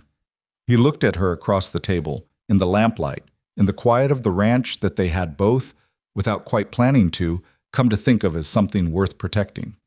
That's a hard thing, he said. I know, she said. I've been doing it for a while. He held her gaze the way he had at the council meeting, and this time there was no one to call his name. This time the moment stayed. Evelyn, he said, just her name. But the way he said it was its own kind of sentence. She let it settle. Outside, the wind came off the ridge as it always did, cold and pine-scented and indifferent to human troubles. The lamp burned between them. The coffee went cold. And somewhere up on Boone's North Range, a man was probably planning the next move in a game he believed he was winning. He was wrong, but none of them knew yet what it would cost to prove it. The next move came 12 days after the council meeting, on a Wednesday evening when the light was going gold and long across the ridge, and Evelyn was in the garden, pulling the last of the winter-killed debris from the beds she'd been rebuilding since October. She heard the horses before she saw them. 3 of them, coming up the road fast. Not the cautious pace of a neighbor stopping by, but the deliberate speed of men who wanted to arrive before you had time to think about what their arriving meant. She straightened and turned and saw Cord at the front, and behind him 2 men she recognized from the council meeting, and behind them, hanging back at the gate on his tall black horse, like a man who preferred not to be technically present at whatever was about to happen, Silas Boone. Rhett came out of this barn at the sound of hooves. He had a shovel in his hand from the work he'd been doing, and he set it against the barn wall without hurrying, which she understood was its own kind of statement. Cord stopped his horse in the yard. The other 2 fanned slightly to either side, which was not an accidental formation. Calder, Cord said, Mr. Boone wants to have a word. Mr. Boone's at the gate, Rhett said. He can come in and have it. A pause. Boone nudged his horse forward, coming through the gate with the unhurried manner of a man who did not acknowledge fences as applying to him. He stopped 10 feet from Rhett and looked down from the height of the horse, which Evelyn understood was also not accidental. I'll be direct, Boone said. The water rights case is going to cost you more than it's worth. Legal fees from Cheyenne don't come cheap, and the county clerk's office has a long memory for men who file nuisance claims. It's not a nuisance claim, Rhett said. That's what my lawyer says it is. Boone smiled slightly. And my lawyer tends to be right about these things. Your lawyer wasn't there when the dam broke. The smile didn't move. Dams break. That's a natural event, Calder. An act of nature. Very difficult to assign responsibility to. Unless someone bought the property and had documented notice of the structural failure and chose not to act, Evelyn said. Boone's eyes moved to her. He had a way of looking at her that was different from how he looked at Rhett. Not respectful, but careful, the way you look at something that has surprised you before, and you don't intend to let it surprise you again.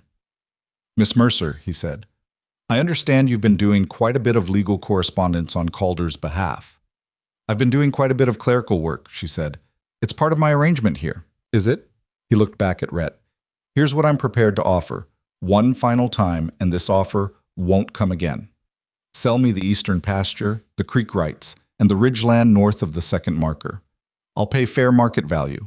I'll withdraw any objection to your remaining water claim on the western section, and I'll ensure the county clerk understands the dam situation was a natural failure with no cause for further investigation. Rhett said nothing for a moment.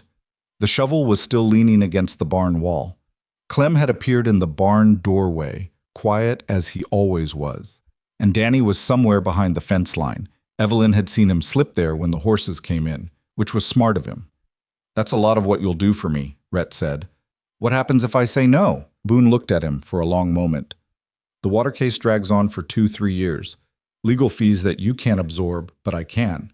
The merchants in town find that extending credit to your operation becomes more trouble than it's worth. All of them this time, not just the one. And the families you've been organizing.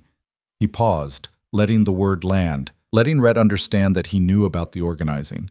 They're going to find that standing together against me is a more expensive proposition than they currently appreciate. You'd go after the Fowlers, Evelyn said. She kept her voice flat because if she let any of what she felt into it, the conversation would go somewhere unproductive. The Garcias, people who just spent 2 weeks cleaning flood damage out of their homes. I'd protect my business interests, Boone said. That's what any sensible man does. He gathered his reins and looked at Rhett with something that might have been, in another man, a kind of regret. Think about it, he said. You've got 2 days. He turned his horse. Cord and the other two fell in behind him, and they rode out the gate and down the road without looking back. And Evelyn stood in the yard and watched them go, and thought about the specific arithmetic of a man who was accustomed to winning because he had correctly calculated that most people would eventually decide that the cost of continuing wasn't worth it. She thought, he has never miscalculated on that before. He doesn't know yet that he's miscalculating now. That evening, after supper, after Danny had gone to the bunkhouse and Clem had settled in with his pipe, she and Rhett sat at the kitchen table and she laid it out plainly. We need to stop fighting defensively, she said. He looked at her. Meaning, we've been responding to what he does. The water rights, the merchants, the flood. We respond and he moves to the next thing. He has more resources than we do, so a long defensive war suits him and doesn't suit us. She had a piece of paper in front of her, and she'd been writing on it for an hour. Not a letter this time, but something more like a map. We need to give the county something it can't ignore. Not just document what he's done to us. Document what he's done to everyone. The other families. Every family he's pressured or bought out or flooded in the last 3 years. Names, dates, what he did, what they lost. A complete record filed with the territorial authority in Cheyenne, not just the county clerk. She looked at him. May knows some of it. Tom Briggs knows more, so he's been here long enough to remember the early buyouts. The Vasquez family, the ones who just arrived. I think they came from an area where Boone operated before. I think he has a pattern, and I think if we can document the pattern, it becomes a different kind of case. Rhett was quiet for a moment, thinking it through. She'd learned to let him think. He was not slow, but he was thorough, and he didn't like speaking until he was certain of what he was saying. You're talking about months of work, he said. Yes. While he's still pressuring us, still applying every lever he has. Yes. And at the end of it, we might not have enough to take to Cheyenne. We might not, she agreed. But right now, we definitely don't have enough to stop him. This is the only path I can see that changes the balance. He looked at the piece of paper, at the map she'd made of it, names and dates and connections drawn in her careful bookkeeper's hand. The 2 days he gave us, Rhett said. We don't answer him, she said. Let the deadline pass.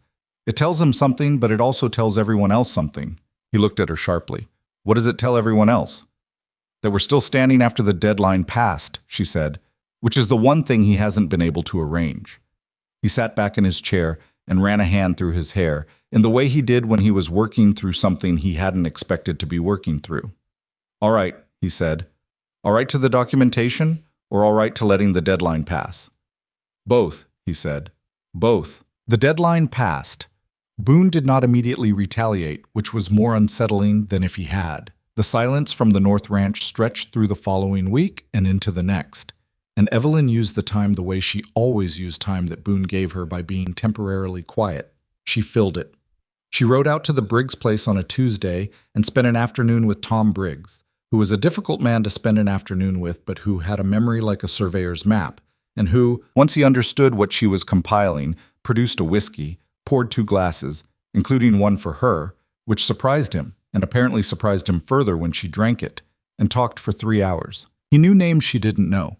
Families who'd left the valley in the 2 years before she arrived, who'd sold for less than they should have, and hadn't talked about why. A widow named Carver, who'd been pushed off her claim by a water access dispute that Boone had manufactured. A man named Ellison, who'd borrowed from Boone's associate in Cheyenne and found the terms shifting until the debt consumed his land. She wrote it all down. She rode to the Garcias and Maria Garcia, who was a quiet woman and had a quiet rage that Evelyn recognized as her own, who told her about the first year, about the offer Boone had made before the flood, before any of the water rights trouble.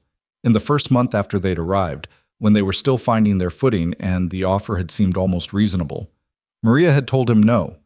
He had looked at her and said he'd revisit the conversation when she was ready to be sensible. Evelyn wrote that down too. The document grew. She worked on it in the evenings, at the kitchen table, by lamplight, and Rhett sometimes sat across from her reading or doing the ranch accounts, and they worked in the same comfortable silence that had developed between them over the winter. The silence of two people who didn't need to fill the air to feel that the company was good. One evening, he looked up from his accounts and said, without preamble, "I've been thinking about what you said, about building instead of burning." She looked up. "Martha, my wife, she always wanted to do something with the old structure at the east end of the property. The original homestead cabin. It's sound, but it's too small for ranch use." He paused, as if testing the words before he said them. She thought it could be a school. There were enough children in the valley, and the nearest schoolhouse was 12 miles out. Evelyn set down her pen. "She never got the chance to do it," he said. A silence between them, not uncomfortable, the kind that holds something carefully. "We could," Evelyn said. He looked at her. "After," she said, "when this is settled. We could." He held her gaze and she held his, and there was something in the air between them that had been building since February, and that she had no clean name for, but that she understood now was not going away. It was not simple, and it was not comfortable, and it required both of them to acknowledge that whatever they were building at this table in this kitchen was not just a legal case. "Evelyn," he said. "I know," she said. "I'm not—" He stopped. Started again. "I don't know how to do this well. I did it once, and I did some of it badly, and I've spent 4 years being careful not to attempt it again." "I know," she said. "I can see that." "That doesn't—" "Rhett." She said it the way he'd said her name at the council meeting. Just the name. All the rest of it, in the weight of the word. He was quiet. "I'm not asking you to do anything well," she said. "I'm not asking you to do anything at all. I'm just here. At this table. In this kitchen. You know what I am by now. I'm not a comfortable person, and I'm not a patient one, and I will argue with you when I think you're wrong, which will be often enough to be inconvenient. I'm telling you that in advance." Something moved across his face. Relief, she thought. The specific relief of a man who had been bracing for something delicate and found something solid instead. "I know what you are," he said quietly. "Then you know what this is," she said, "if you want it." He reached across the table and put his hand over hers, and she turned her hand and they held on, not dramatically, not with any of the ceremony that stories usually assign to such moments. Just two people in a lamplit kitchen, holding on in a world that had given them both good reasons not to. Outside, the wind, the ridge, the cattle settling in the dark. It was 4 days later that Boone made his next move, and it was worse than any of them had anticipated. Cord came to the ranch on a Monday morning with 2 men Evelyn had never seen. Not the ones from the council meeting, different men, harder-faced. Rhett went out to meet them, and Evelyn stayed on the porch, watching. She could not hear the conversation, but she saw Rhett's posture change. Not toward anger, but something more controlled and more alarming. He came back to the porch when they left. "They went to the county court in Cheyenne," he said. "Boone's lawyer filed a motion claiming the original Calder water claim was improperly recorded. He's saying the 1871 filing had an error in the boundary description that invalidates the prior claim." Evelyn felt the cold of it. "Is there an error?" she said. "I don't know. Maybe. The original surveying out here was—" He stopped. "It's possible. These old filings sometimes had boundary descriptions that didn't align exactly with later surveys. So he could potentially void the water claim. His lawyer thinks so." "When?" "Hearing in Cheyenne in 6 weeks." 6 weeks. She thought about the document she'd been building, the pattern of Boone's behavior across 3 years and multiple families. 6 weeks was not enough to finish it, not enough to present it as the kind of comprehensive record that would move a territorial authority to act. She thought about the hearing, about Cheyenne, about what 6 weeks of preparation could do versus what 6 weeks of panic would do. She chose preparation. She sent the letter to Cheyenne herself, to the clerk who had been helpful with the first water rights response, a careful man named Hutchins, who had the particular virtue of following procedure exactly. She asked about the process for challenging a motion to invalidate a prior water claim, and what documentation would be required, and whether a demonstrated pattern of bad faith interference by the challenging party had any bearing on how the court weighed the motion. Hutchins wrote back in a week. His response was careful and precise, and between its careful lines she found what she needed. Yes, evidence of bad faith by the petitioning party was admissible to context. Yes, the original boundary description error, if it existed, could be addressed by survey correction rather than claim invalidation, if the holder of the claim filed for correction first. She read this sentence 3 times. Then she found the name of a surveyor in the county and wrote him a letter offering payment for an emergency survey of the Calder Eastern Boundary and Creek Access Point, to be completed within 3 weeks. She showed Rhett the letter from Hutchins and pointed to the sentence. He read it. If we file the correction first, before his motion is heard, yes. It changes the legal posture entirely. Instead of defending against an invalidation claim, we're presenting a corrected and updated claim. His entire motion is built on the assumption that you wouldn't know to do this. Rhett looked at her. How do you know this? I read everything, she said. I always read everything. He heard the surveyor. The survey took 18 days and cost more than they had comfortable room for, but it was thorough and it was accurate, and the boundary correction it recommended was filed with the Cheyenne clerk 5 days before Boone's motion was scheduled to be heard. Boone's lawyer, Evelyn heard from May, who heard from the clerk's assistant who had a sister in Cheyenne, was furious. Tom Briggs, when told, laughed for the first time anyone could remember. But the night before Rhett left for Cheyenne for the hearing, things got dangerous in the way that the preceding months had been building toward, and that Evelyn had known was coming without knowing exactly what shape it would take. She was walking back from checking the garden at dusk when she smelled smoke. Not cook fire smoke. Not wood smoke from the house. The specific smell of burning that is wrong. Too close, too thick, coming from the wrong direction. She ran. The storage building at the north end of the property, the one that held feed and the winter equipment and the tools they couldn't afford to replace, was on fire. Not accidental fire. The way it was burning, the speed of it, the location of the first flames at the base of the wall where there was no lamp, no stove, no source. She understood as she ran what it was. She screamed for Rhett. She screamed for Clem. They came. Danny came. The 4 of them worked the water pump and the bucket line with the focused desperation of people who know they probably cannot win but cannot stop trying, and they worked for an hour in smoke and heat, and in the end they saved the structure. Barely, partially. The eastern wall gone, but the rest standing. And they stood in the yard afterward covered in soot and sweat, and Evelyn's hands were burned across 3 fingers on her right hand from where she'd grabbed a beam she hadn't realized was hot. Rhett saw her hands when they were standing in the yard. He took them, turned them over, looked at the burns. Come inside, he said. The equipment, Clem has it. Come inside. In the kitchen he ran cold water over her hands from the pump, and she sat on the edge of the table and looked at the ceiling and breathed through the pain, which was real and sharp and insistent, and not the kind of thing you can manage by being calm about it. You just have to let it be there. He sent someone, Rhett said. He wasn't asking. Yes. We can't prove it. No. He was wrapping her hands in clean cloth, careful and slow, and she watched him do it and thought about the pattern of the last 6 months, the patience required to respond to something like this without burning back, the sustained effort of building something in the face of someone who wanted to tear it down, and how exhausting it was, and how she was tired in a way that sleep didn't fix. I'm going to Cheyenne tomorrow, he said. I know. You should come. Someone has to stay with the ranch. Clem is 60-something and deaf in one ear, she said, and Danny is 14. I'll stay. He looked at her for a long moment. She saw in his face the thing she had seen before, the weight of wanting something to be different and knowing it couldn't be. Then take the rifle, he said. It's in the closet. You know how to use it? I'll figure it out, she said. That's not reassuring. Rhett, she said it quietly. Go to Cheyenne and win the hearing. I'll be here when you get back. He held her gaze.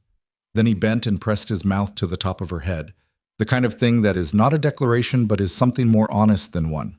A plain statement of feeling from a man who had not been comfortable with plain statements for 4 years. She sat still and let it be. He straightened. 3 days, he said. 3 days, she agreed. He left in the morning before light, and Evelyn stood on the porch and watched the wagon until the road curved and took it out of sight.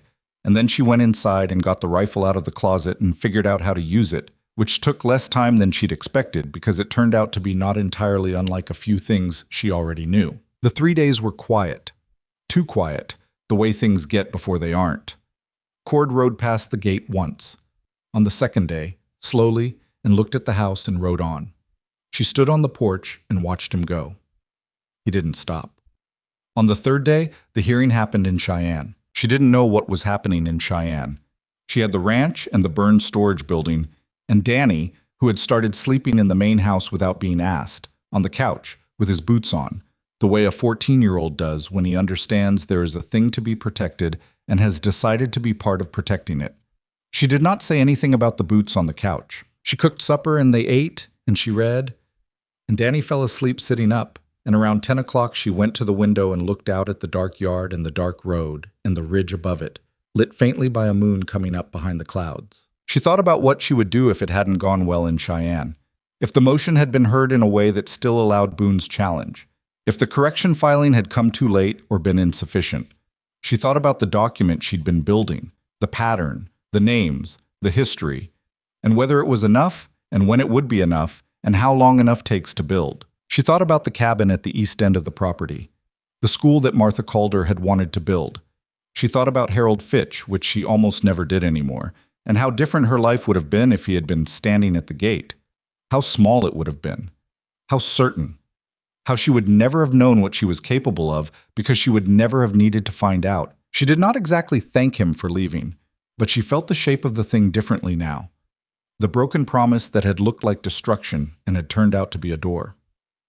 Rhett came back on the morning of the fourth day, later than she'd expected, and she was in the garden when she heard the wagon. She stood and watched him come through the gate. He stopped the wagon and looked at her. She looked at him. His face told her something, but it told it slowly, and she waited while he climbed down and came across the yard and stopped in front of her. And the pause before he spoke was long enough that she felt her hands tighten. The correction was accepted, he said.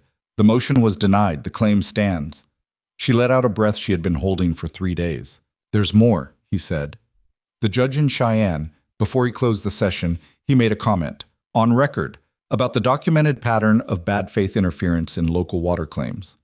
He paused. He named Boone by name. She went very still. It's not a prosecution, Rhett said. The judge doesn't have that jurisdiction, but it's on record in Cheyenne, in a judicial proceeding, and May's nephew works at the newspaper there. She understood. A judge's comment on record about bad faith and a man's name attached to it. It would travel. It would reach the ears of territorial authorities and legislators and other men in other valleys who had been dealing with a man who preferred to operate without witnesses. It's not over, she said. No, he agreed, but it's different now. She nodded once, and then, because she was tired and her hands still hurt, and 3 days of holding everything together alone had cost more than she liked to show, she did something she rarely did. She stepped forward and put her forehead against his shoulder and stood there for a moment with her eyes closed. He put his arms around her. He did it badly at first. Awkward, uncertain, the arms of a man who'd been careful for 4 years. And then better. And they stood in the yard in the morning sun, 2 imperfect people who had built something neither of them had planned for, in a valley that had tried to take it from them, and it was still standing. Danny appeared at the barn door, saw them, and went back inside with the specific tact of a 14-year-old who has learned, from watching, a few things about when to give people room. Clem, coming from the other direction, turned around without breaking stride and went back to the fence he'd been mending. The ridge above them was green now. Spring had done what spring does, come through everything the winter left behind. Evelyn straightened. Rhett let her. The east cabin, she said. He looked at her. When you're ready, she said. Martha's idea. The school. She held his gaze. I want to help build it. He was quiet for a moment. So do I, he said. They walked back toward the house together, not touching, not performing anything for anyone, just walking across the yard of a ranch that they had both, by now, stopped thinking of as separate from themselves. Inside, the lamp was still burning from the night before. She went and turned it down. The judge's comment in Cheyenne traveled faster than either of them expected. May Donaway's nephew ran the piece in the territorial paper within a week, careful, factual, built entirely on public court record, which meant Boone's lawyer had no purchase to object to it. It named names. It documented dates. It described, in the dry language of court proceedings, a pattern of water rights interference and bad faith legal challenges that, laid out in sequence, read less like aggressive business practice and more like a sustained campaign of predation against smaller landholders. The response was not immediate. These things never are. But it was steady, and steadiness, Evelyn had learned, was more durable than speed. Two territorial legislators in Cheyenne sent letters to the county, requesting documentation on the dam failure and the downstream damage. A land use commissioner in the Northern District opened a review of 3 water claim disputes in the valley. All of them, it turned out, involved properties adjacent to Boone's operation. A lawyer from Laramie, who had apparently been compiling his own file on Boone's land acquisition methods for 2 years, contacted Rhett through the county clerk and asked if he would be willing to speak to what he'd documented. Rhett showed Evelyn the letter. "Will you?" she asked. "Yes," he said. "But I want you there when I do." She went. What happened to Silas Boone did not happen in a single dramatic moment. There was no arrest, no trial, no scene of public humiliation that resolved everything cleanly. The truth about powerful men on the frontier was that they rarely fell the way stories said they did. Not all at once, not cleanly, not with any satisfying finality. They eroded. Their foundations got examined. The structures they'd built on other people's losses became visible under enough light, and once visible, became very difficult to maintain. Boone's water rights challenge was formally dismissed. The 3 families whose claims he'd been pressuring received county confirmation of their prior filings. The widow Carver, the woman Tom Briggs had mentioned, who'd been pushed off her claim 2 years before Evelyn arrived, filed a civil complaint with the Territorial Commissioner's office that the Laramie lawyer agreed to take on contingency. Cord left Boone's employ in July. Nobody knew exactly why, and nobody asked, because asking would require spending more time thinking about Cord than he deserved. Boone himself pulled back. Not gracefully. He was not a graceful man, but practically. He stopped attending town meetings. He stopped making approaches to the remaining small ranchers. He hired fewer men in the fall than he had the year before. Whether he was regrouping for a different approach or genuinely retreating, Evelyn couldn't be certain, and she didn't allow herself the comfort of assuming the latter. What she allowed herself was this: the immediate pressure was off. The families in the valley had room to breathe. And breathing room, she had learned, was what people needed to start building rather than just surviving. They married in September, on a Thursday, because there was no particular reason to wait, and a practical argument for not waiting, which was that the winter work was easier divided between a married couple than between an employer and an employee with a complicated situation that everyone in town had decided opinions about. That was how Evelyn explained it to May, who looked at her over the counter of the dry goods store and said, "That is the least romantic thing I have ever heard." "It's practical," Evelyn said. "You're allowed to want something for a reason other than practicality," May said. "That's permitted." Evelyn picked up her parcel. "I know," she said. "I do want it. I just don't feel the need to perform the wanting." May made the sound that wasn't quite a laugh. "You're a strange woman, Evelyn." "I know that too," she said, and meant it without apology. The ceremony was small. May came, and the Fowler family, and the Garcias, and Tom Briggs, who showed up in a clean shirt and looked uncomfortable about it, but had come anyway, which said more than anything he could have put into words. Clem stood beside Rhett without being asked, which was its own kind of testament. Danny wore his good boots and combed his hair and stood straight in the way of a young person trying to be equal to the occasion. There was no elaborate dinner and no dancing and no speeches, because Rhett had asked specifically for no speeches, and Evelyn had agreed because she didn't want to stand in front of people and have her life narrated back to her by someone else. What there was food that everyone had brought something toward, and a fire in the yard as the evening came on, and the particular quality of warmth that comes not from ceremony, but from people choosing to be in the same place because they want to be. Rhett stood beside her at the edge of the firelight later that evening, watching Tom Briggs argue with Joel Fowler about something neither of them would remember the next day, and he said quietly, "Is this what you wanted when you left Pennsylvania?" She thought about it honestly. "I wanted something I could build," she said. "I didn't know what shape it would take." "And this shape? It's harder than I imagined," she said. "More work, less comfortable." She looked at the fire, at the people around it. "Better than anything I imagined." He was quiet beside her. Then, "I'm still not easy to live with." "I know, neither am I." "You're going to argue with me constantly." "Yes." "And you're going to be right more than I'm comfortable with." "Almost certainly." Something moved at the corner of his mouth. "All right," he said. "Good." She took his hand the way you take something you intend to keep, The East Cabin became the school the following spring. It took 3 months and the labor of more people than Evelyn had asked. The Fowler boys came and helped frame the new roof section. Joel Garcia came with lumber from his own woodpile.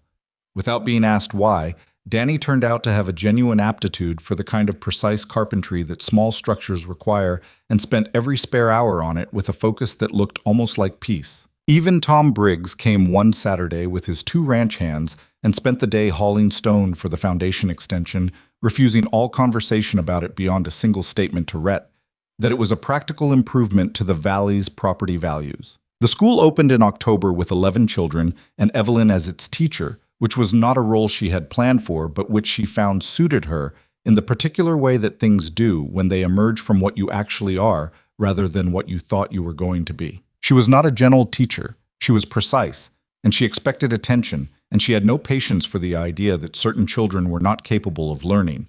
A position she held not philosophically but practically, because she had watched Danny go from a boy who believed he was useless to a boy who could repair a roof, sew a seam, and do ranch accounts.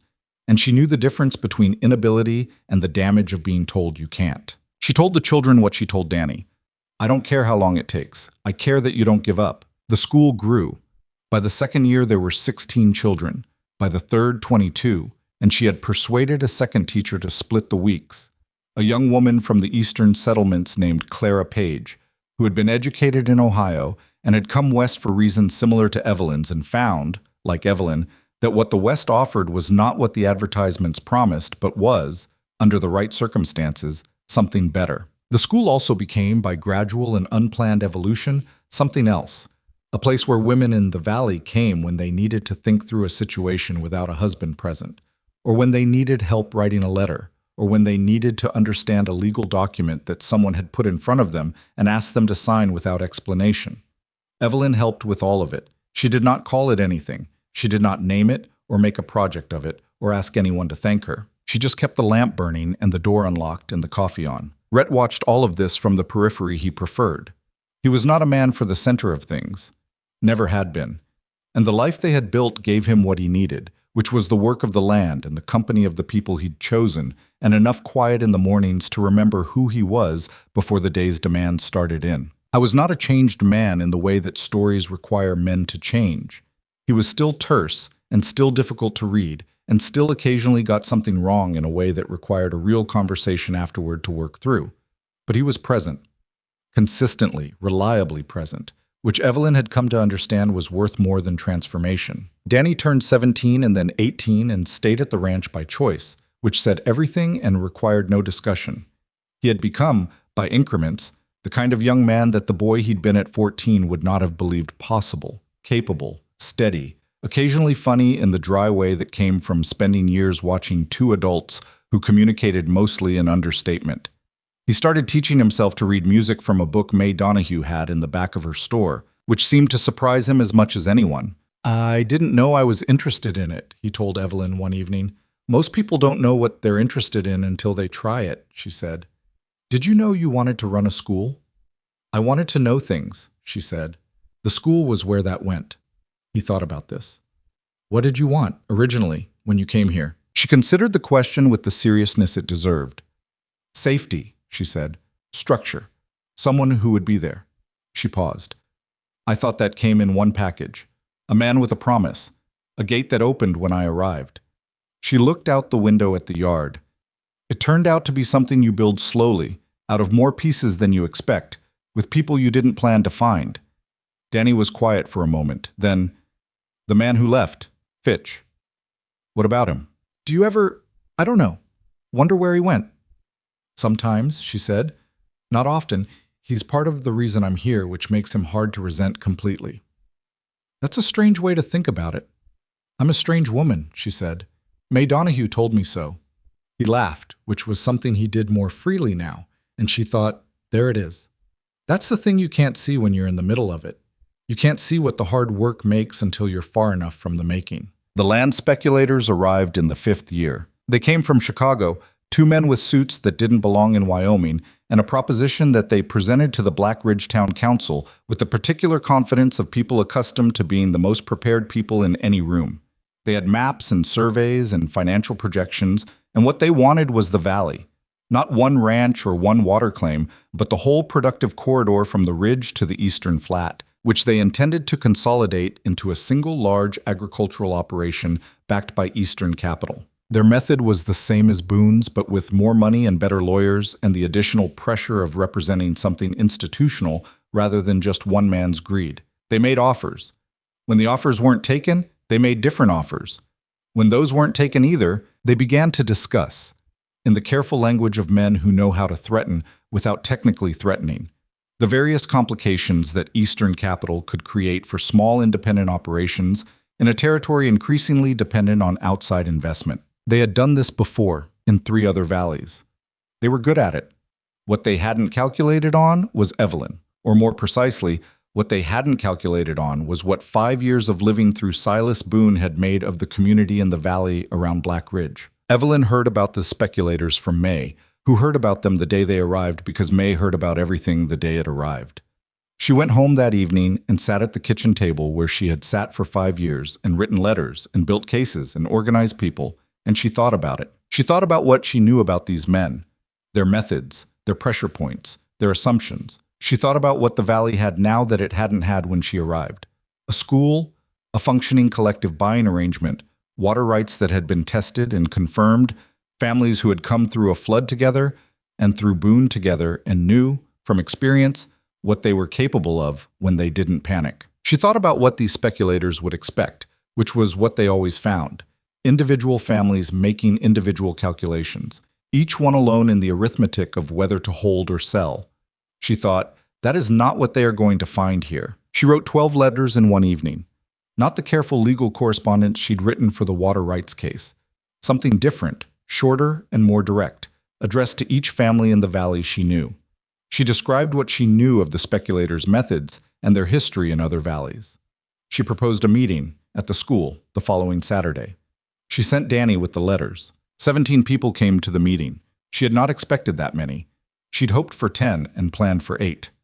Rhett sat at the back, which was where he preferred, not because he was uninvested, but because he understood his role in this was support, and he had made peace with that understanding years ago. Tom Briggs came, and the Fowlers, and the Garcias, and the Hendersons, whose baby was now 4 years old and running between the adult's legs with no memory of the flood that had nearly taken her cradle. Clara Page came. Even the widow Carver came. She'd won her civil complaint quietly 2 years prior, and had returned to the valley with a settlement that got her land back and a justified distrust of men who arrived with polished offers. Evelyn stood at the front of the room where she stood every weekday for school and looked at the people she had learned piece by piece over 5 years. They'll approach each of you separately, she said. That's the method. They'll make an offer, and then they'll let you sit with it alone, and they'll come back with a slightly better one, and they'll do this until the isolation becomes its own pressure. The calculation you make alone always looks different from the calculation you make with 17 other people in the room. She paused. So here's what I'm proposing.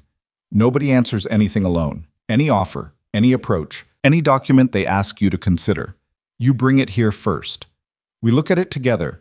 We decide what it means together. And if someone wants to sell, that's their right, and nobody argues it. But they make the decision with full information and with all of us knowing. Bo! The room was quiet for a moment. Tom Briggs said, "What if they go to the county, like Boone did, with legal pressure? Then we document it the way we documented Boone," she said. "We still have the file. We still have the contacts in Cheyenne. And the Laramie lawyer told Rhett last year that any further coordinated legal interference in this valley's land rights would be of significant interest to the Territorial Commission." She let that land. "They're businessmen. They're looking for the path of least resistance. We make this valley the hardest available path." Joel Fowler said, "How long do we have to hold?" "Long enough for them to find somewhere easier," she said. 6 months, maybe. If we hold together." They held together. It was not without cost. The speculators were persistent, and they were creative, and there were 2 families, the Hendersons and a newer arrival named Park, who came very close to taking an offer in the 3rd month, when the pressure was at its peak, and the alternative felt very abstract compared to the real number on the paper in front of them. Evelyn sat with Helen Henderson for 2 hours on a Tuesday evening and did not tell her what to do, because that was not her place and she knew it. But she laid out what she knew of what the valley looked like in 3 years if the consolidation went through. The loss of the school, the loss of the collective arrangement, the end of the independence that each family had built at considerable personal cost. Helen Henderson said, "I'm tired." "I know," Evelyn said. "I've been tired for 5 years." "Yes." "How do you keep going?" Evelyn thought about this honestly, the way she had learned to think about hard questions, not with the answer she wanted to give, but with the one that was true. "I don't always," she said. "Some evenings I sit in that kitchen and I am thoroughly done with all of it. The letters and the organizing and the having to be 2 steps ahead of someone who has more money than me." She looked at her hands, the 3 fingers on the right hand that had never quite healed perfectly from the fire, that had a ridge of scar tissue she could feel in cold weather. "But the next morning the work is still there, and the people are still here, and I can't find a version of giving up that doesn't cost more than continuing, so I continue." Helen looked at her hands too, at the scars. "You never talk about that night," she said. "The fire." "No." "You saved our baby." "Yes." "You've never asked for anything for it." "I didn't do it to be owed something," Evelyn said. "I did it because she was there and I could." She paused. "That's the only reason any of this is worth it. Not because someone will pay it back. Because you can, and someone needs you to." Helen Henderson did not sell. Neither did the Parks. In the end, after a different conversation with a different person, Maria Garcia, who had her own quiet way of making people understand what they stood to lose. The speculators left in the 7th month, not dramatically. They simply stopped returning calls to the county clerk, stopped requesting meetings, stopped sending letters. One of them was seen at the stage office in late autumn, and then they were not seen again. May Donahue said, "Good riddance," with the satisfaction of a woman closing a particularly irritating chapter. Black Ridge went on. "It is the nature of communities that survive something hard together that they carry it differently than communities that haven't been tested. Not better, necessarily. The testing leaves marks and the marks don't always heal clean. But differently. There is a kind of knowledge that only comes from having been through something and having had other people be there with you. And it changes the way you look at the person across the table at the town meeting, the person you'd argue with about water rights or school funding, or the proper way to manage the road to the county seat. You know them in a way that doesn't require explanation. That was what Black Ridge had become by the time Evelyn and Rhett's children were old enough to run between the adults' legs. 2 of them, a girl named Frances who had Evelyn's stubbornness and Rhett's quiet observation and was therefore going to be formidable, and a boy named James who had neither parent's temperament and was instead something entirely his own, curious and loud, and frequently covered in mud from experiments that he could never fully explain afterward. Rhett had stepped back from the public organizing work by then. Not because he was done, but because he was, at his core, a man who needed to work land and raise children and tend cattle, and he had given a significant portion of years to the fight that the valley had required, and he was ready, without apology, to give more of what remained to the smaller radius. Evelyn understood this. She had her own version of the same feeling, not retirement, but the specific satisfaction of having built something that could run on its own momentum. The school had its 2 teachers now, and a building fund, and children who were now old enough to be teaching the younger ones certain things. The collective arrangement had become simply how business was done in the valley, without anyone needing to organize it anymore. The water rights were documented and confirmed and reviewed annually by a county clerk who had long since learned the history. She still wrote letters. She still showed up when something needed to be figured out. Some habits go deep enough that they stop being habits and become simply what you are. It was on a winter evening in the 10th year that the woman came to the gate. Evelyn heard the knock first, a hesitant sound, the knock of someone who wasn't sure they had the right to be knocking. She went to the door and opened it and found a woman standing in the snow, perhaps 25, holding a travel bag with both hands and wearing a coat that was not warm enough for Wyoming in December. She had the specific expression of someone who has just survived something and hasn't yet been able to put it down. Evelyn knew that expression. She had worn it herself, at a gate she'd stood outside of a long time ago, in a different version of the same need. "I'm sorry to trouble you," the woman said. "I came on the stage and the person who was supposed to—" She stopped. Her voice had gone uneven. "Come in," Evelyn said. "I don't want to impose—" "You're standing in the snow," Evelyn said, not unkindly, just factually. Come in. The woman came in. Her name was Ruth Hadley. She had come from St. Louis on the promise of a man she'd been corresponding with for 3 months, who had described himself as a farmer with a sound operation and good prospects, and who had, of course, not been there when the stage arrived. The agent at the stage office had pointed her toward town, and the town had pointed her toward May's store, and May had pointed her here, because May had long since decided that this was where things like this got sorted out. Rhett came in from checking the animals and found Evelyn at the stove with a stranger at the kitchen table and a pot of soup being heated, and he read the situation in approximately 4 seconds. The way he'd learned to read situations, and took off his coat and sat down and asked the woman if she'd eaten, because he was still a man who addressed the practical before the complicated. She hadn't eaten since morning. He got her a bowl without making anything of it. Ruth Hadley ate, and then sat very still at the kitchen table with her hands around the bowl for warmth, and Evelyn looked at her across the table and thought about what this woman needed and what she could provide and what the valley around her had become. Over 10 years of hard work that made it possible to provide it. You have options, Evelyn said. That's the first thing to understand. You're not stuck. Ruth looked at her with the expression of someone who has been told the opposite so many times by circumstance that the concept required a moment to land. There's work at the school, Evelyn said. We're looking for someone to help with the younger children. It doesn't pay much, but it includes meals and a room in town. She paused. It's honest work. It's yours if you want it, for as long as you need it to figure out what comes next. You don't know me, Ruth said. No, Evelyn agreed. But I know what it looks like to arrive somewhere expecting a gate to open and finding it closed. She held the woman's gaze. I've been where you're sitting. Ruth looked at her, really looked, the way people do when they're trying to figure out if they're being told the truth or something that sounds like the truth. The gate at Black Ridge, Evelyn said. The one I came to 10 years ago. It was closed, and it was the worst thing that had happened to me up to that point. She picked up her coffee cup. It's also the reason everything that mattered got built. Ruth was quiet for a moment. Then, you stayed. I stayed, Evelyn said, even though you didn't have to. I didn't have anywhere else that was better, Evelyn said. And then I did have somewhere else that was better, and it was here, so I stayed for a different reason. Frances appeared in the doorway from the back room in her nightgown, age 7, with Rhett's serious eyes and Evelyn's refusal to be redirected. She looked at the stranger at the table. Who are you? She said, with the bluntness of a child who hadn't learned yet that adults find directness uncomfortable. Frances, Rhett said. It's all right, Ruth said. She looked at the girl. I'm Ruth. I just arrived. From where? St. Louis. Frances considered this.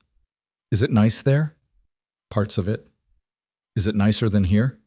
Ruth looked around the kitchen, at the lamp and the fire and the worn table and the 2 adults who had not made her feel like a burden, which she had been expecting and had been wrong about.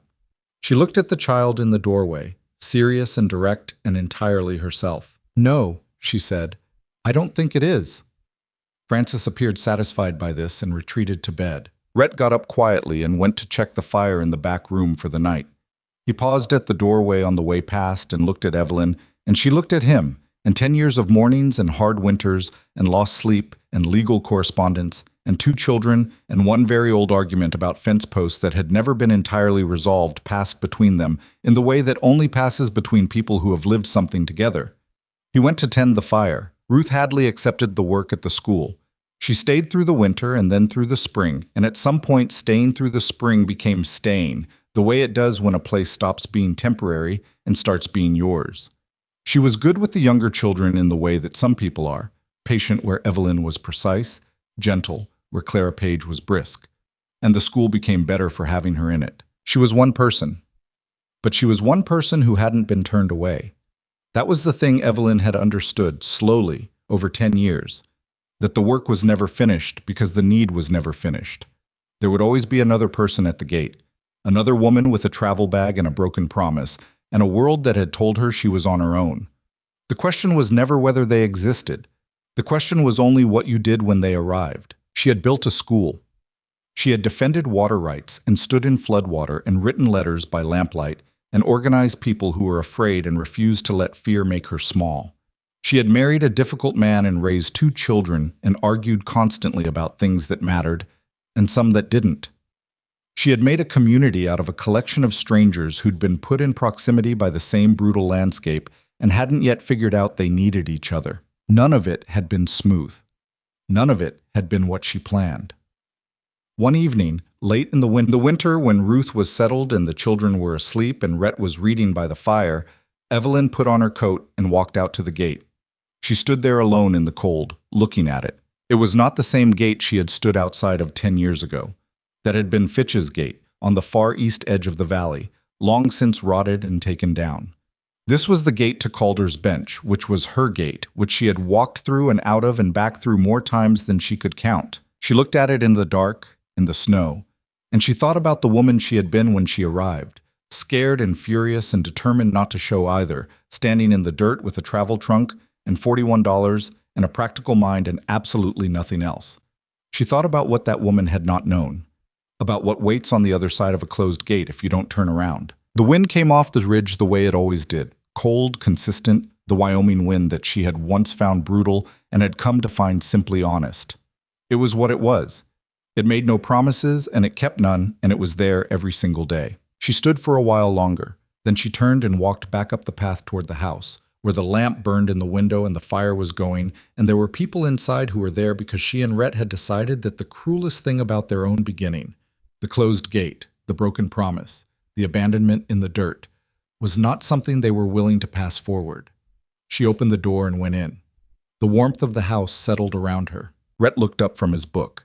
He did not ask where she'd been, because he knew her well enough to know she went to think when she needed to think, and came back when she was done. "Ruth's doing well," she said. "I know," he said. "The school is fuller this spring than last." "I know that too." She sat down across from him, the fire between them. Outside, the wind and the dark, and the ridge holding everything up the way it always had. "We did something here," she said. Not proudly. Just as a statement of fact, the way she stated all facts, plainly, without decoration.